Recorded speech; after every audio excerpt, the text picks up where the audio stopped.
আমি শুদ্ধ ভাষা শুধু একটা প্রশ্নের উত্তর জানতে চাই আর কি। হাদির জীবনটা কি স্পেশাল? বুঝছি তার ফ্যামিলি, আজকে যদি সে মারা যায় তার ফ্যামিলি ডিস্টার্ব হবো, তার পরিবারটা শেষ, এই পর্যন্ত ঠিক আছে। আরে বাইরে 5ই আগস্টের সময় যে পুলিশ ঝুলে ঝুলে মারছেন, তাদের পরিবারে কি এরকম আঘাত লাগে না? তারা কি, তাদের ফ্যামিলি আছে না, তাদের মা আছে না, বাবা আছে না, তাদের ছেলে সন্তান আছে না?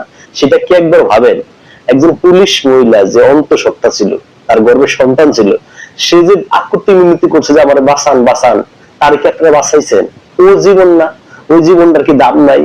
আমরা প্রত্যেকটা জীবন, একদম গরিব ধনী বা লো হাই কোন ব্যাপার না, প্রত্যেকটা জীবনেরই দাম আছে, কিন্তু আপনার ইনসাফটা কোথায়?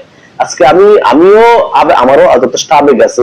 হাদি যখন গুলি খাইছে খারাপ লাগছে ব্যক্তিগত ভাবে, কিন্তু প্রশ্ন হলো আরেক জায়গায়। গোপালগঞ্জে যে আপনি 3-4-5 জন নিরীহ মানুষ যে গুলি করে মারলেন, মানুষ তো এগুলো পাকিও মারে না, তাদের কি অপরাধ ছিল? হ্যাঁ, এখন যে আপনার আবেগে পুরো দেশ টালমাটাল, ভাই কেউ মরলে আপনি ইন্নালিল্লাহ করবেন, কেউ মরলে আপনি আলহামদুলিল্লাহ করবেন, এটা কোন ধরনের বৈষম্য?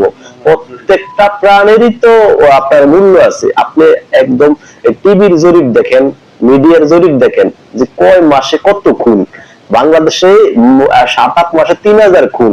এই 3000 মানুষ না, এরা কি কুকুরের বাচ্চা ছিল? এই দেশে কুকুরের বাচ্চা হত্যা করলে তো জেল হয়, কিন্তু আওয়ামী লীগ হত্যা করলে, আওয়ামী লীগ পন্থী পুলিশ হত্যা করলে কিচ্ছুই হয় না, এমনকি মা মেয়েও নেয় না। আওয়ামী লীগ যারা করে তারা কি মানুষ না?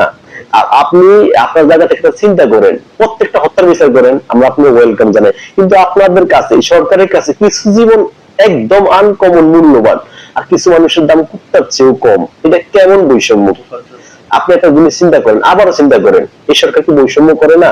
কিন্তু আন্দোলন করাইছে, আন্দোলনের স্পিড বাড়াইছে বৈষম্য বিরোধী বইলা, কিন্তু সবচেয়ে বড় বৈষম্য জাতির সাথে করে ডক্টর ইউনূস। আশা করি ব্যাপারগুলো বুঝছেন। জয় বাংলা, জয় বঙ্গবন্ধু।